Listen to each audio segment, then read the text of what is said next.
What's up, guys?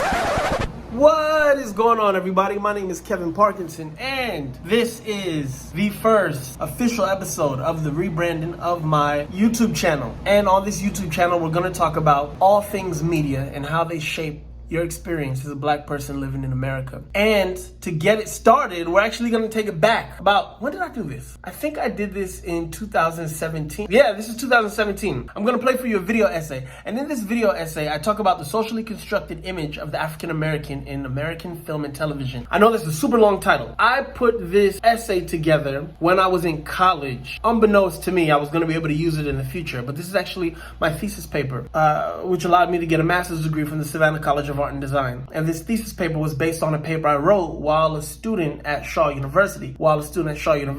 North Carolina Central University, active professor, social justice scholar, global visionary, transformative agent of change, Professor W. Russell Wilson, PhD. He was teaching at Shaw University when I think that was my junior year, and he taught me so much about social construction. And I think he was the first person to ever teach me the term semiotics and really get me thinking about what the media was feeding us in terms of black imagery. So thank you, P-Rob. Love you for that. That paper transitioned to the Savannah College of Art and Design, where I did my thesis film on Rodney King's son. Seriously. So in this essay, you're going to hear about that. And to watch that video, leave a comment in the comment section. Let me know if you want me to put that up. Without further ado, we're going to get into the social construction of the African American image, a video essay that I produced back in 2017 to gear up for the release of the third episode of the web series Valley of the Queens.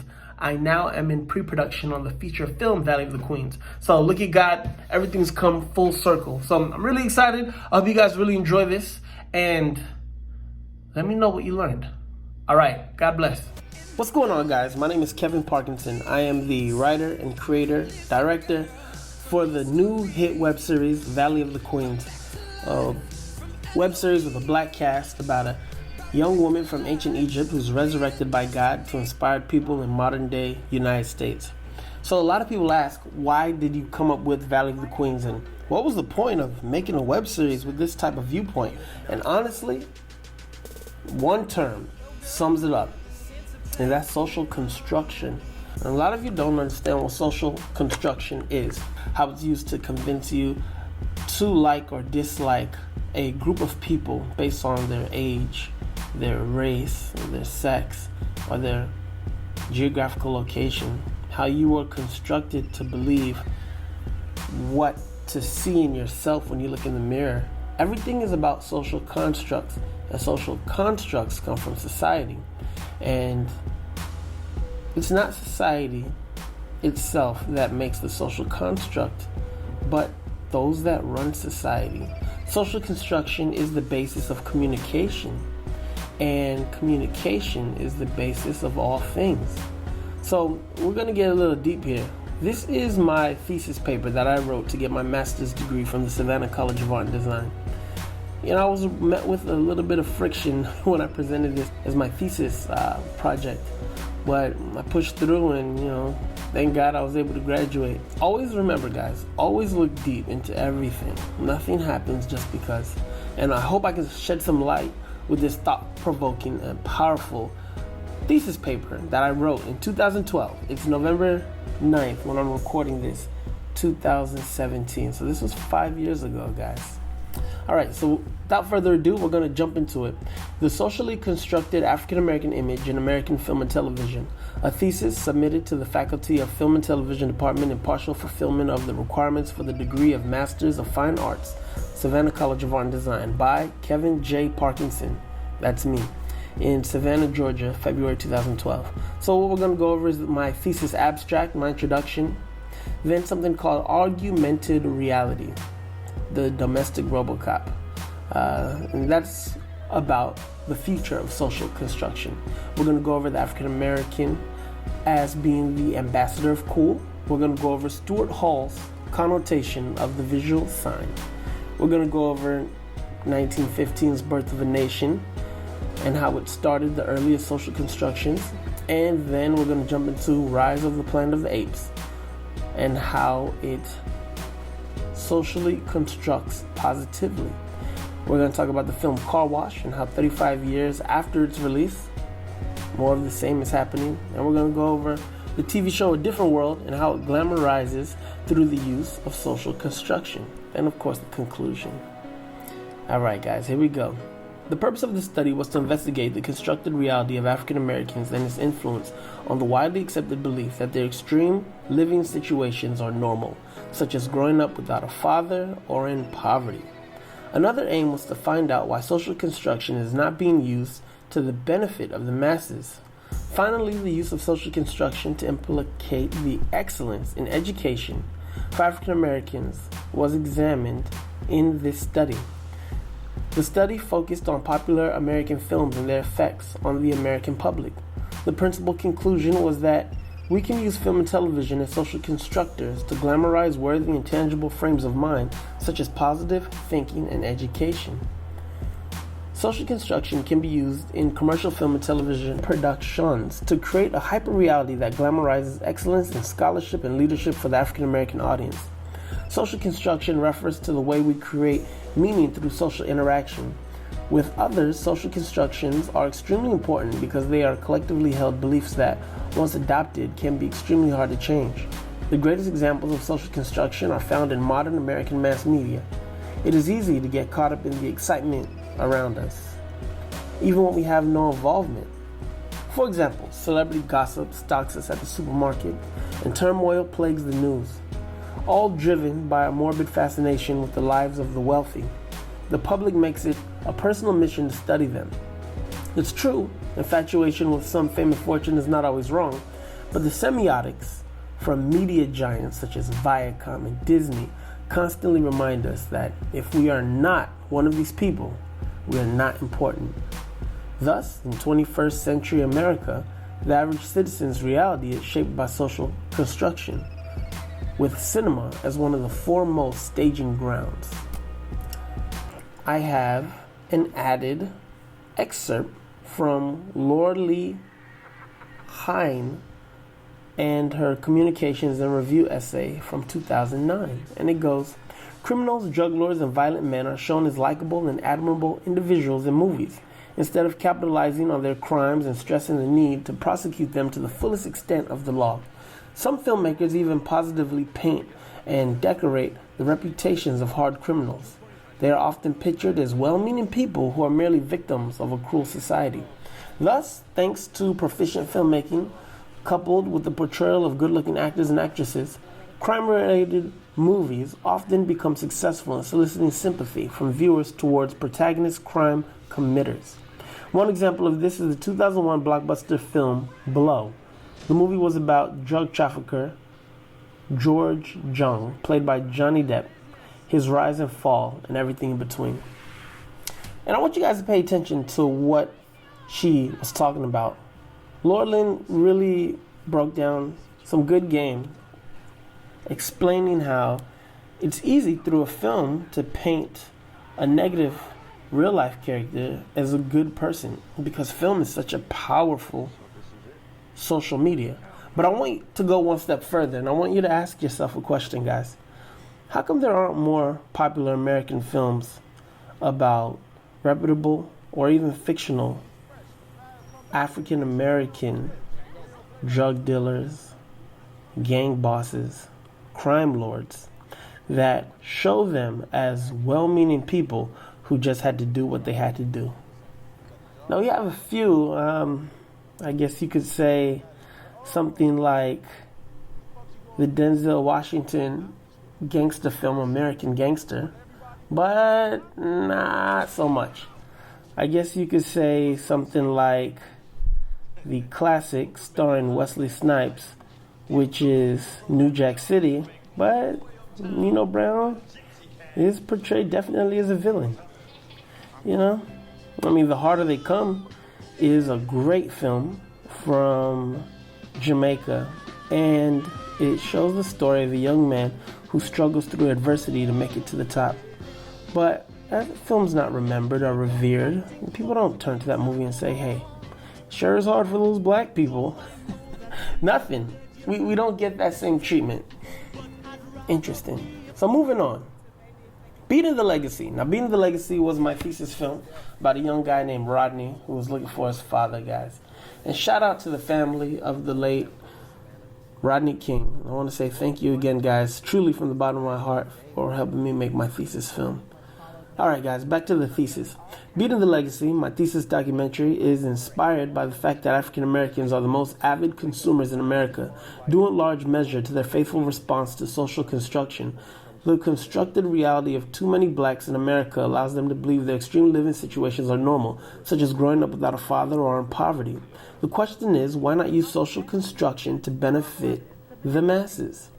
My thesis served to demonstrate the facilitate social construction techniques to aid African Americans and inspire them not only to pursue higher education, but also to cultivate higher standards of living and achieve more permanent family ties. Now, let me stop right there. In 2012, when I wrote this, I was, 24 years old? And I was still figuring it out myself. So that seems a little harsh towards the black plight, for the Caribbean American, the Caribbean or the African American. It's because it was. And even though I was studying at the time as much history as I could learn, I didn't have a more eloquent way of saying, hey, it intentfully, because of design, has been hard for African Americans, and this is why they live this way. But social construction can help reverse engineer that. So I'm going to have a hard time pronouncing this guy's name. Kaishi Masuda.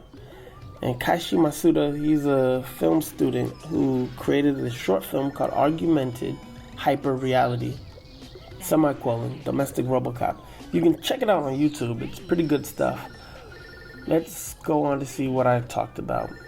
Augmented Hyper-Reality, Domestic Robocop, produced for Matsuda's Master in Architecture program at the Bartlett School of Architecture in the United Kingdom, is part of a larger project about social and architectural consequences found in new media. The computer animated film exaggerates the possibilities of social construction in capitalism and advertisements, completely in point of view.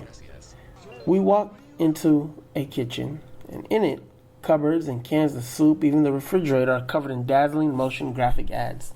After merely seconds in the kitchen, one can easily forget what he went to the kitchen for and start a completely different task. And I go on to say, as the film shows, the latter half of the 20th century saw the built environment merged with media space, and architecture taking on new roles related to branding, image, and consumerism. Augmented reality may recontextualize the functions of consumerism and architecture. And those aren't my words, but those are the words of the filmmaker. Advertisements, along with social constructs, are built on ideas created by the mass audience. This causes one to become disillusioned or disoriented from actuality and live in a fictional reality harmful to the consumer. Life can bring great opportunities for those of us living in the United States of America. However, the freedom of our capitalist society has affected many in a negative manner, since the hegemonic image of the American culture is also the identity of those who have money to spend on goods and services.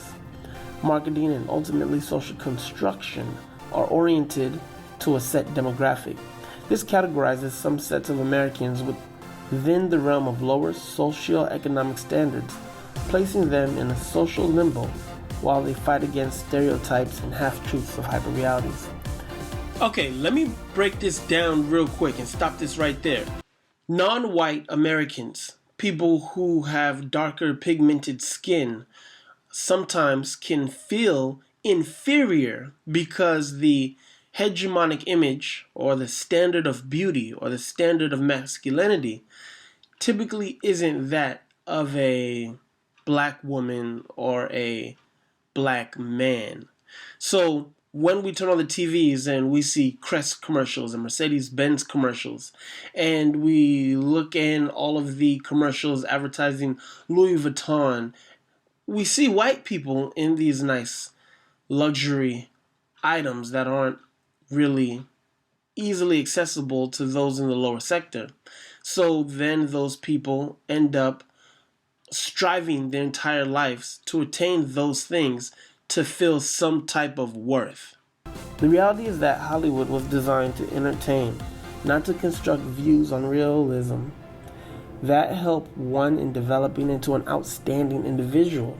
Nonetheless, sometimes popular films do more than merely entertain and raise questions about awareness of self and core values, bringing sensibility to the actual audience. Some even provoke the notions and ideas that the audience member is being brainwashed. For the average American citizen, this comes as a pleasant surprise. However, to the African American, whose reality is, or depiction of reality is, skewed when viewed in mass media, the observation of how he or she has been told to think can be life-changing. Some of the most fascinating films allowing the viewer the opportunity to look at his own perception on reality are 1915's Birth of a Nation, 2011's Rise of the Planet of the Apes, 1976's Car Wash, and the 1987 to 1993 primetime television run of The Cosby Show spin-off, A Different World. These films and TV series are extremely valuable and a guide to contemporary culture and ideas. Unfortunately, the audience member usually does not realize or understand how much power he has over any film he has viewed. The consumer or audience member of any film ultimately decides the fate of that film through ticket sales. The real producers in Hollywood, or independent wide-release American films, are the audience members. They are the ones who decide what topics are important at any given time and create subculture out of what is offered in the mainstream world of cinema. The crowd started gathering over the weekend in anticipation of a movie premiere so big it had to be held in 2 theaters. The African American is the ambassador of cool, and single-handedly is the most powerful producer of culture worldwide. Thorstein Botts Bornstein is an assistant professor of philosophy at Gulf University and author of Afro-Japanese Aesthetics and New World Modernity. In his 2011 essay, The Importance of Being Cool, he writes, "The aesthetics of cool developed mainly in the form of a behavioral attitude practiced by black men in the United States during slavery. A cool attitude helped slaves and former slaves to cope with exploitation, or simply made it possible to walk streets at night. In principle, to be cool means to remain calm even under stress. During slavery and long afterwards, overt aggression of black people was punishable with death.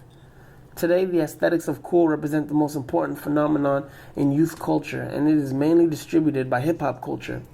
A rapper is cool, a CEO is not, unless he is a reasonable risk taker and refrains from pursuing success in a linear fashion. The cool person stays cool to real life without getting absorbed by it. Coolness implies the power of abstraction without becoming overly abstract. A cool attitude is determined by the insight that all those things upon which we have no influence are neither good nor bad, and should be neglected. Black cool behavior in and before the 1960s, on the other hand, was immediately linked to African Americans' inability to control political and cultural oppression. These blacks were faced with the paradox of control, which made their behavior cool. Instead of revealing in either total control or total detachment the aesthetics and ethics of cool and alignments in order to bring forward unusual constellations. In a word, the cool person lives in a constant state of alienation. And again, that was by Thorstein Botts Bornstein. And the name of that is Coolness and African American Culture. As dictated by society, white males are naturally the dominant hegemonic ideal in America. This is evidenced by the fact that most celebrated great leaders in America are white males. However, apart from this hegemonic ideal, the factor of cool belongs to the African American male. The term cool has become misused and misrepresented, but one can never underestimate the importance of being cool. Sadly, somebody losing self-control can pull a trigger and take a person's life in order to be cool. This may be viewed as ludicrous to some, while to others, especially during the years of adolescence, this action is very important, or an action similar to it. In society, the cool factor is always regarded when appointing someone a leader, and the African American male is often the model for cool. However, at great cost to the African American. Cool is not associated with financial intelligence or higher education. I'm going to break away here for a second. I remember this funny story. When I first got back from grad school, I was going to this really cool Bible study. My grandmother was going to this new church in Bellflower, California. She said, it'd mean a lot to me if when you make your transition back home, you find a good group of people, and this would be a great Bible study. So I started going. Every day after work, I would go work at the career centers, either in Hollywood or Pomona. That was somewhat depressing because these were good kids who were in extreme situations, and a lot of them were children of color. And then when I went to this Bible study at night, I was with majority of young men who were not of color and who saw the world from a completely different perspective. And they expected me to just read the good book and be positive all the time, and it was very hard to. Well, anyways, Cody, one of the leaders of the group, he said something to me that was interesting. Me being the only African-American young male in this Bible study group, I said something that was funny, and they thought a lot of things I said was funny, which I didn't. But hey, he said, you know, Kevin, you black guys are the funniest. You guys are the funniest, and you guys are the most athletic. And right there in that spot, I had a notion to ask, yeah, but do you think we're also the most, or at least some of the most intelligent? But I didn't. I had a notion to ask something like that, but I didn't have the words. When I got in the car that night and shook hands with all the guys and left, it came to me right down the 605 freeway driving home. So why don't you ask, well, do you think we're intelligent? I ain't go to much Bible study after that. But that's just a side story. Okay, where were we? An emphasis remains on entertainers and athletes for comparisons of swag and masculinity, which means a constant examination of the African-American male for the new ideal of cool. Most professional American basketball and football players are African-American. This season, nearly 82% of NBA players were black, increasing on last year's 80%. That was according to the 2008-2009 season percentages, which saw the highest percentages since the 94-95 season. And that information came straight from the NBA. Cultural theorist Stuart Hall.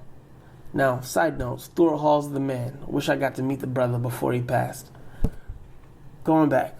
Cultural theorist Stuart Hall regards language use as operating within a framework of power, institutions, and politics/economics. The gatekeepers of the frameworks are the audience members. Here is an excerpt from Culture, Media, Language by Stuart Hall. Hall further explains that the level of connotation of the visual sign of the contextual reference and positioning in different discursive fields of meaning and association is the point where already coded signs intersect with the deep semantic codes of a culture and take on additional, more active ideological dimensions. That was from Stuart Hall's 1980 writing, Encoding, Decoding. I feel that this ultimately causes agreed upon stereotypes, the coded signs of popular mass media which reaffirm social constructions. And for the African American audience member, this can be confusing. Presented as the coolest type of person, the African American viewer is also an outcast or troublemaker in society. This complex message is harmful, yet the proof of power in media's social construction is seen most clearly through this understanding. 1915's Birth of a Nation is essentially America's first blockbuster film and most controversial. The adaptation is based on the book and stage play The Klansman. The story glorifies the rise of the Ku Klux Klan as a heroic and needed uprising forced by the danger to the Americans from Negroes. Birth of a Nation's depiction of African Americans was not only exaggerated and based on false premises, but visually presented blacks as brutes. White actors dressed in blackface and harassed white women to the point of death. The social construction set up from Birth of a Nation led to the wide acceptance of African Americans being buffoons in motion pictures. When African Americans started to actually act in motion pictures, their roles called for nothing less than that of the fool, the hooligan, or the criminal.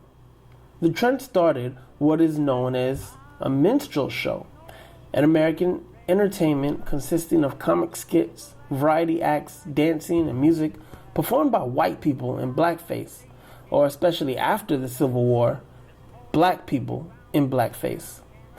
Although the social construction of African Americans in motion pictures has changed much, the buffoon black man is still widely accepted. Today we see some forms of minstrel in the mainstream through presentation of African Americans as funny fools. The content of their dialogue is very different, but the idea of their character types is still the same, presenting a stupid or ignorant African American. It's never questioned by the audience member. It's always accepted. $50 million? And who you think you kidnapped, Chelsea Clinton? We know this character as the magical Negro. Seen everywhere, the magical Negro is very popular in American cinema. Chris Tucker in Rush Hour is a fast-talking, streetwise cop who solves crime with his sometimes idiotic wit and charm. Side note, I love Rush Hour. Shout out to Chris Tucker. Morgan Freeman helps counsel in Shawshank Redemption and again in $1 Million Baby, as well as The Bucket List. Always to a white counterpart. Roger Ebert once wrote in his review of The Bucket List, the film opens with yet another voiceover narration by Morgan Freeman, extolling the saintly virtues of a white person who deserves our reverence. Shout out Roger Ebert. Rest in peace. Even though my thesis documentary presents the protagonist Rodney as an African-American hip-hop DJ, his mannerisms and speech do not reflect that typical character type. This form of reverse social construction allows my audience to learn a new character type, one that has a familiar African-American lifestyle, yet not the typical persona. I was kicking game, y'all, even back in 2012, through my movies. 2011's Rise of the Planet of the Apes is an example of positive social construction. One truly can learn a great deal of history of the world through this film. Change always shows its face in history after revolution or right before. The implications of working together for change when living conditions are unfair and not tolerable are strongly pushed. Anyone, no matter the age, sex, or race, can learn from the film. A majority of the characters in the film, who are primates, do not speak. However, their actions are louder than words. Symbolism from some of the greatest revolutions in the history of the world is found in the film. Even though it is a major commercial film, its homage to the story of Moses or the great campaign for change led by Malcolm X are highlighted. The subtextual revolutionist message in Rise of the Planet of the Apes is presented very much like the subtext of my thesis film, Beating the Legacy. One rap song is heard during the entire film. All of the visuals in the piece are presented as entertainment, not edutainment or for critical thought. However, every moving image in the film portrays Rodney's journey in finding his father and presents an examination of a person who should be a statistic. The loss of Rodney's mother is similar to Caesar's loss of his mother in Rise of the Planet of the Apes. Both characters adapt and are presented as good beings who are victims of circumstance, thus allowing the audience member to become connected with them and feel empathy. Now, before we move on, I gotta tell you, my dad, when I was telling him about the film that I was watching for my thesis, said on a phone call, son, you should check out this movie called Car Wash from 1976. It stars Richard Pryor, and it has a lot of good messages in it. That's all he said. So, one night in my dorm, I checked it out. And man, it was deep. Shout out to Dad. 1976 Car Wash allows an excellent glimpse at social construction and ideas of the mid-1970s. Car Wash is not a blaxploitation film, even though it's from the same era. And it's not even just a mere comedy. It speaks about the hardships of working-class Americans and a mix of the very diverse standpoints of relatable characters. One of the most appealing aspects presented in the film is the concept of a single day in many people's lives. Very similar to the intertwined story in the 2004 film Crash. Car Wash is a funny film, but stays true to what life is for so many low-income Americans, such as with the faith most of the employees have in the character Daddy Rich, a con man pastor who cheats the employees out of their money. Car Wash has a majority black cast, 85%, and highlights more than just the African American adversity of the time. A white college student is torn between reality and the desire to help the working class. The Hispanic receptionist wants a better life, and because of it, she tolerates her boss's inappropriate advances towards her. Oddly, all of the issues surrounding the characters in Car Wash exist today. This is still true for 2017, y'all. Joel Schumacher, the film's writer, did a great job of housing the viewpoints and direct products of these issues in the Car Wash characters. Written over 40 years ago, y'all, the social and cultural themes are very similar even today. That's sad, man. During the primetime run of the popular Cosby spinoff A Different World, enrollment at historically black colleges and universities, HBCUs, increased. The broadcast of competence and excellence in the lives of African American families instigated a palpable growth. The hyper-reality that followed allowed for otherwise disaffected high school students to take ownership of their rights and abilities to pursue higher education, an idea often overlooked in the greater African American community. Now guys, remember, I wrote this back in 2012. So, since then, 5 years have passed. It's now 2017, and I gotta say, we got a lot of good stuff out, guys. We got Atlanta. Give it up for Atlanta. We've got the new Birth of a Nation. Yes, shout out Birth of a Nation. We've got Black Panther about to drop in February. Shout out Black Panther. And we've got Valley of the Queens. We got a few other shows, but how many shows are on TV? How many shows do we have access to on Netflix and Hulu? How many of them have black protagonist leads that aren't gay and that aren't violent? Nothing against any shows depicting a violent African American lead or gay one, but it seems like violent or gay is safe because for so many years those have been the images that we've seen on TV of African Americans. This renaissance from the 90s seems to be coming back, and it's a slow renaissance, but it's coming. And I want it to keep growing, which is why I want to be a part of it, which is why Valley of the Queens. There was once a time when scholarship and excellence was celebrated. Excellence has to be glamorized again, and the means by which excellence is glamorized must be glamorous. In the film Our HBCUs Necessary, Cherie Shelton and I sat down with a bunch of really dope HBCU students, our peers at the time. This is back in 2008, and my little Canon GL1, which had a broken zoom motor, so you had to keep holding down the zoom out button. But man, we got some great stuff. And in that film, we talked to a bunch of people about what the African American experience and HBCU experience really means.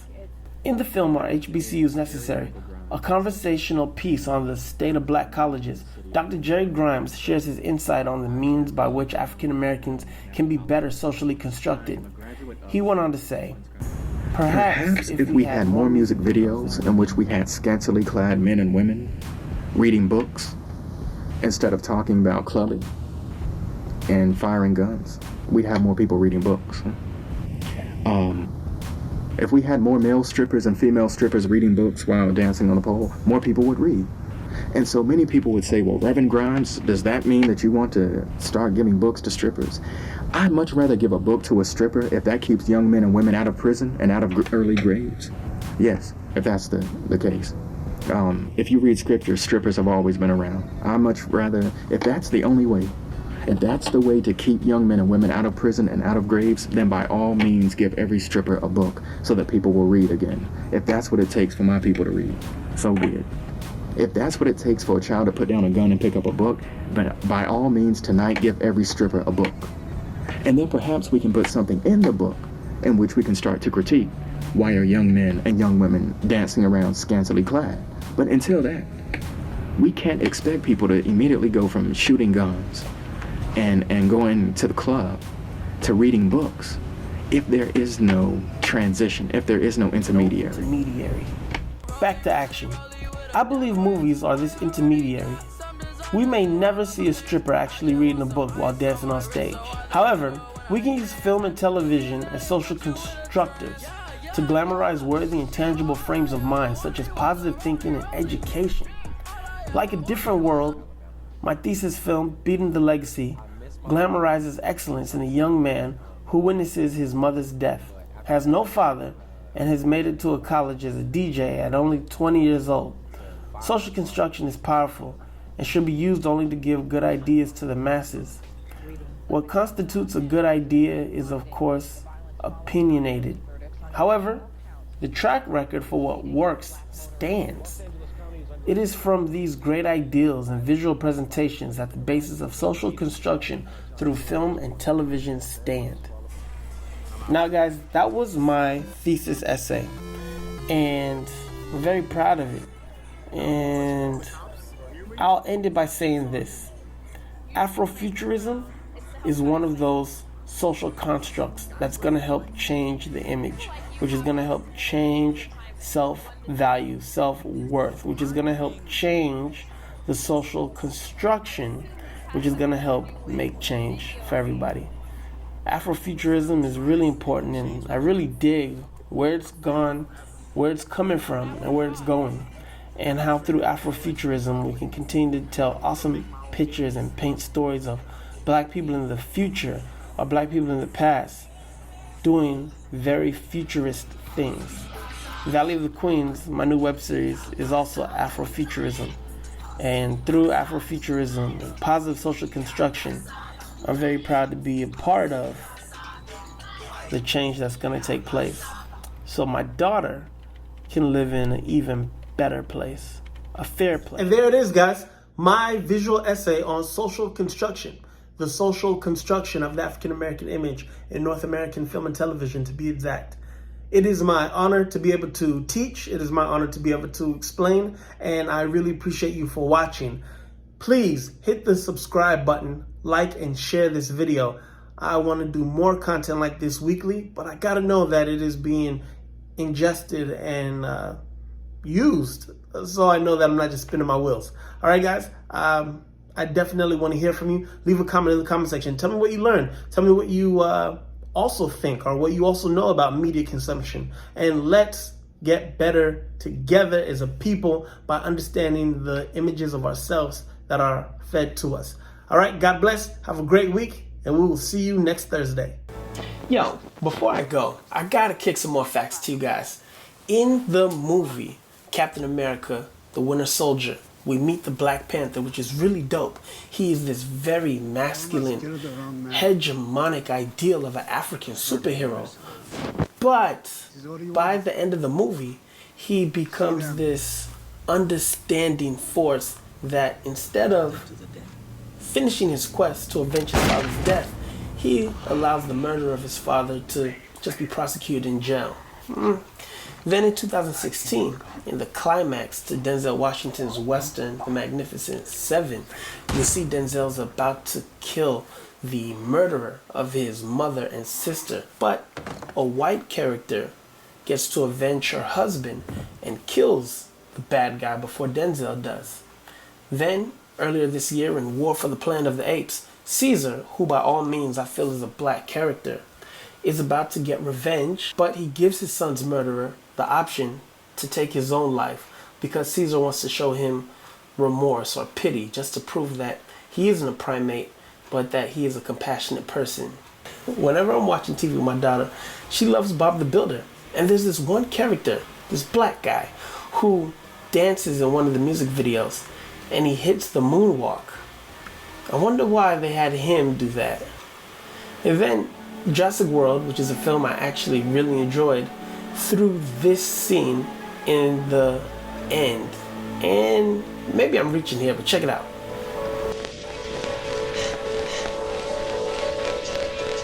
So what do we do now? Probably stick together. For survival. I thought that line was really interesting. I could be reaching, but maybe it's a dog whistle for white people to stay together and continue to build families or just procreate. Either way, man, I enjoyed Jurassic World. I say all this in the video essay just to remind all you content creators out there of color, we have to make the stories that we want to see. We have to control the narrative of the characters in these stories so we can control the social construction of our images on the screen and off the screen and ultimately in real life. It's not up to anybody, Hollywood, the studios, or any other people to do that for us. I timed that perfectly. Peace, y'all. And there you have it, the video essay, the social construction of the African American image in American film and television production. Super, super duper long title, but check this out, guys. That was my first video essay. If you liked it, drop a comment. I was talking kind of slow back in 2017. I talk a lot faster now. So if it was boring, let me know. If you want more graphics, let me know. If you didn't learn as much as you thought you should, let me know. If it was enjoyable, let me know. Drop a comment in the comment section. Thanks for watching. And make sure you subscribe to VinArcMP, youtube.com/VinArcMP.